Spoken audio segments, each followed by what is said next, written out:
नमस्कार दोस्तों। तो झारखंड के पलामू ज़िले में एक वैकेंसी आई हुई है और ये वैकेंसी जो है कार्यालय सैनिक शल्य चिकित्सक समूह के चिकित्सा पदाधिकारी पलामू के द्वारा निकाली गई है, जिसका विज्ञापन संख्या 2/2026 है और इसको जो फॉर्म भरने की लास्ट डेट है वो आपको 20/8/2026 यानी कि इसी महीने की 20 तारीख तक आप इसको भर सकते हैं। तो आज की इस वीडियो में हम लोग इसी वैकेंसी के बारे में बात करने वाले हैं। तो चलिए फटाफट से हम लोग शुरू करते हैं। तो जैसा कि आप यहाँ पर देख पा रहे होंगे, ये जो आपको दिख रहा है यहाँ पर आप देखेंगे तो प्रकाशन की तिथि जो है इस एप्लीकेशन की, ये जो विज्ञापन निकला हुआ है वो 27/7/2026 को निकला हुआ है। इसका विज्ञापन संख्या 2/2026 है और इसका जो लास्ट डेट है वो आपको यहाँ पे 20 अगस्त 2026 मिलेगा देखने के लिए, ठीक है। उसके बाद हम लोग आगे बात करेंगे दोस्तों। तो शाम के 5 बजे तक इसको भेजना है और यहाँ पे आप देखेंगे तो लिखा हुआ है कि राष्ट्रीय स्वास्थ्य मिशन झारखंड के तहत जिला स्वास्थ्य समिति पलामू के द्वारा संविदा के आधार पर VBD कंसल्टेंट के पद हेतु वांछित योग्यता एवं अर्हता रखने वाले अभ्यर्थियों का आवेदन आमंत्रित किया जाता है।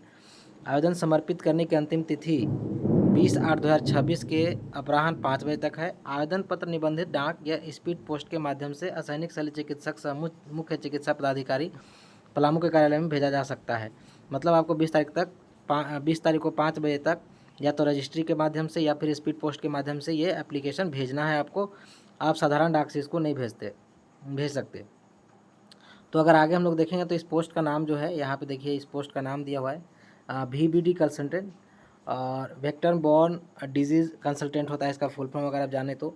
और इसमें आपको करना क्या रहता है, तो इसमें आपको जो मलेरिया होता है, चिकनगुनिया होता है, डेंगू होता है, ये सब जो बीमारियाँ होती है इसके बारे में आपको एक तरह से जानकारी फैलानी है, जागरूकता फैलानी है और वहाँ के जो हॉस्पिटल के जो स्टाफ होंगे उनको इसके बारे में ट्रेन करना है, जागरूक करना है कि इन बीमारियों का इलाज कैसे करना है।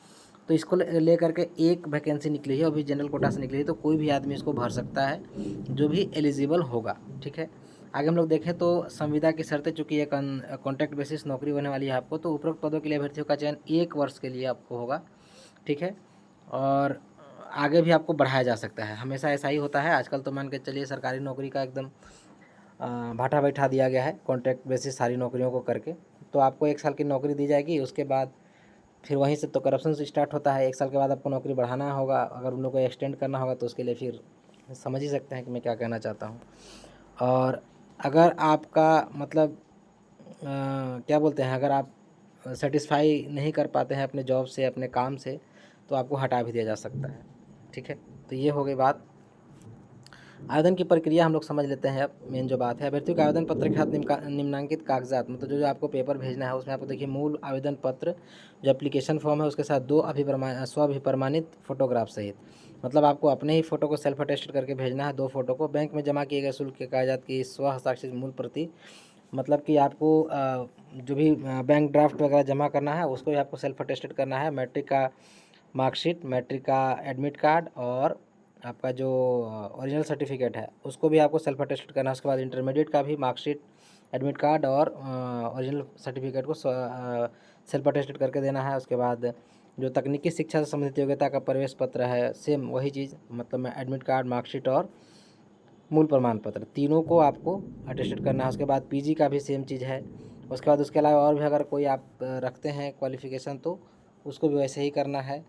और अगर आपकी शैक्षणिक योग्यता में CGPA है तो उसको चेंज करने के लिए जो आपका कन्वर्जन चार्ट होता है कि भाई इतना 9 CGPA है तो मतलब उसको कितना परसेंटेज में कन्वर्ट करने के बाद होता है। जैसे आपको सामान्य तरीके से मैं बताता हूँ कि 9.5 से शायद गुना करना रहता है CGPA में, जिससे 10 CGPA तो आपको 95% मार्क्स कहा जाता है उसको, ठीक है।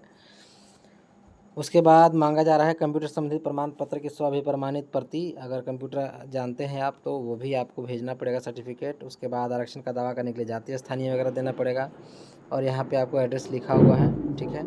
और जो लिफाफा रहेगा आपको उसके ऊपर में आवेदित पद जो पोस्ट है VBD कंसल्टेंट और पद का कोड, तो पद का कोड तो यहाँ पे कुछ है नहीं, समझ में नहीं आ रहा कि पद का कोड क्या है भाई, एक ही होगा सीरियल नंबर, तो कोड तो ऐसा कुछ है नहीं, VBD ही आपका हो जाएगा, ठीक है। आवेदन शुल्क की बात करें तो देखिए यहाँ पे सामान्य कोटि और जो आपका EWS है और OBC है उन सभी को 400 रुपये देना है, जबकि ST/SC के लिए आपको 200 रुपये का फ़ी रखा गया है, ठीक है। और यहाँ पे देखिए पलामू का खाता संख्या दिया हुआ है, IFSC code Punjab national bank में आपको जमा करना है। और जमा करने के बाद जो रसीद है, मतलब ये सीधे सीधे पैसा ही जमा करना है दोस्तों, ये DD वगैरह नहीं बनाना है आपको। सीधे सीधे पैसा जमा करिए और जो रसीद है, जो आपने जमा पर्ची रखी है, उसको ही आपको यहाँ पे इनको भेजना है, ठीक है। उसके बाद हम लोग आगे बढ़ेंगे और मूल प्रति को ही भेजना है। आपको फोटोकॉपी करा के रख लेना है। मूल प्रति मांगा है तो मूल प्रति आपको भेजना है, फोटोकॉपी या फोटो करके रख लीजिएगा। जो चयन की प्रक्रिया है उसमें आपको देख लीजिए क्या क्या करेंगे लोग। तो चयन की प्रक्रिया में आपको कुल 120 नंबर का मूल्यांकन होगा, जिसमें आपको 80 नंबर आपको शैक्षणिक योग्यता से मिलने वाला है। जैसे मैट्रिक में आपको देखिए यहाँ पर मैट्रिक का दिया हुआ है, इंटरमीडिएट का दिया हुआ है, ग्रेजुएशन का दिया हुआ है कि कितने नंबर लाने पर आपको कितने मार्क्स मिलेंगे।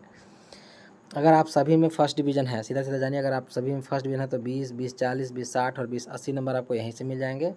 और बाकी का जो 40 नंबर है वो आपको रिलेवेंट पोस्ट से जो आपका वर्क एक्सपीरियंस है उसके आधार पर आपको मिलने वाला है, ठीक है। 2 अंक प्रति वर्ष की दर से, ठीक है। तो 40 अंक मतलब अगर आपने 20 साल काम किया हुआ है तो आपको 40 अंक कैसे मिल जाएंगे। अगर 2 वर्ष काम किया है तो 4 अंक आपको मिलेंगे। इस तरह से आपको यहाँ पे मिलने वाला है नंबर, ठीक है। तो अधिकतम कुल 120 अंक होगा और इसके बाद आपको मेरिट बनाया जाएगा और मेरिट के आधार पे आपको फिर इसमें सिलेक्शन होगा। उसके बाद हम आपको बताते हैं यहाँ पे जो ये फॉर्म है वो आपको कैसे भरना है। तो यहाँ पे देखिए चयन की प्रक्रिया, जो उम्र है, उम्र की गणना जो है आपको जिस दिन मतलब विज्ञापन प्रकाशित हुआ है, यानी कि 27 जुलाई को जब प्रकाशित हुआ है उस दिन से काउंट करना है आपको। उसी दिन को आपको एक फिक्स डेट मानना है और वहाँ से आपको उम्र बताना है। तो VVD के लिए आपको जनरल मिनिमम एज आपको 21 रखा गया है और मैक्सिमम जो है वो 35 रखा गया है। OBC वालों को 2 साल छूट है, 37 साल, और महिलाओं के लिए आपको 38 साल। उसके बाद ST SC के लिए 40 साल। तो ये आपका हो गया। जो क्वालिफ़िकेशन इसमें है वो क्वालिफ़िकेशन देख लीजिए, बहुत ही हाई लेवल की क्वालिफ़िकेशन की डिमांड करी है इन्होंने एक कॉन्ट्रैक्ट बेसिस जॉब के लिए, और जिसकी सैलरी मात्र 43,923 रुपये होने वाली है। और उसके बाद लोग बोले हैं कि भाई करप्शन भी ना करें लोग। मतलब एक तो कॉन्ट्रैक्ट बेसिस नौकरी, उसमें इतनी कम सैलरी और उसमें इतनी हाई एक्सपेक्टेशन ऑफ क्वालिफ़िकेशन, वाह।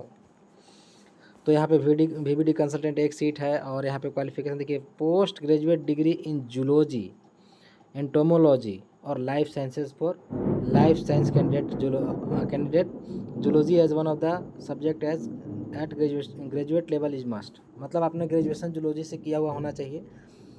अगर जूलॉजी से आपने ग्रेजुएशन ऑनर्स किया है तो बहुत अच्छी बात है, अगर नहीं भी किया है तो आपको उसमें एक मतलब सब्जेक्ट होना चाहिए ग्रेजुएशन में, ये बोल रहे हैं। उसके बाद आपको जो PG है वो मस्ट होना चाहिए जूलॉजी में ही।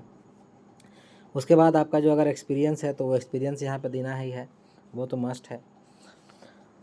और सैलरी आपको मैंने जैसे बता ही दिया कि आपको 43,923 रुपये की सैलरी इसमें मिलने वाली है। उसके बाद ये आपका एप्लीकेशन फॉर्म है, इसी को भर के आपको देना है। तो देखिए आपको यहाँ भरना क्या क्या है, मैं फटाफट से थोड़ा सा जल्दी बताता हूँ। पद का नाम यहाँ पे भरना है, पद का कोड में 01 भर दीजिएगा। पद का नाम में आपको VVD कंसल्टेंट, आवेदक का नाम हिंदी में, आवेदक का नाम अंग्रेजी में, और लिंग में आप जो भी फीमेल है वो भर दीजिएगा। पति या पिता का नाम, जन्म तिथि भरना है और उस डेट को 27/7/2026 को आपका क्या उम्र हो रहा है वो यहाँ पे भरना है। मैंने कि 27/7/2026 में से घटा लीजिएगा अपना डेट ऑफ बर्थ, तो आपको यहाँ पे मिल जाएगा।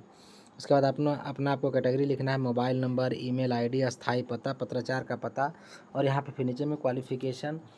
और उसके बाद अगर आपने कोई कंप्यूटर वगैरह सीखा हुआ है तो उसके बारे में बताना है। कोई अन्य अगर आपके पास टेक्निकल क्वालिफ़िकेशन है, स्किल्ड हैं, तो उसके बारे में जिक्र करना है यहाँ पे। उसके बाद यहाँ पे आपको एक्सपीरियंस अपना बताना है, कार्य अनुभव। उसके बाद परीक्षा शुल्क विवरणी, जो आपने पैसा जमा किया है 400 रुपये 200 रुपये जो भी जमा किया है उसके बारे में। और यहाँ पे फाइनली घोषणा दे करके, मतलब जो डिक्लेरेशन होता है उसको दे करके और नीचे में साइन कर देना है। साइन करने के बाद आपको ये आवेदन बाकी अपने सारे डॉक्यूमेंट्स अटैच करके और भेज देना है। तो यही कुल मिला करके ये जानकारी थी इस वैकेंसी के बारे में। दोस्तों कैसी लगी जानकारी आप लोगों को कमेंट करके बताइएगा, और वीडियो अच्छी लगे तो लाइक एंड शेयर कर दिएगा, चैनल को सब्सक्राइब कर दिएगा, पेज को फॉलो कर लीजिएगा। थैंक यू, जय हिंद।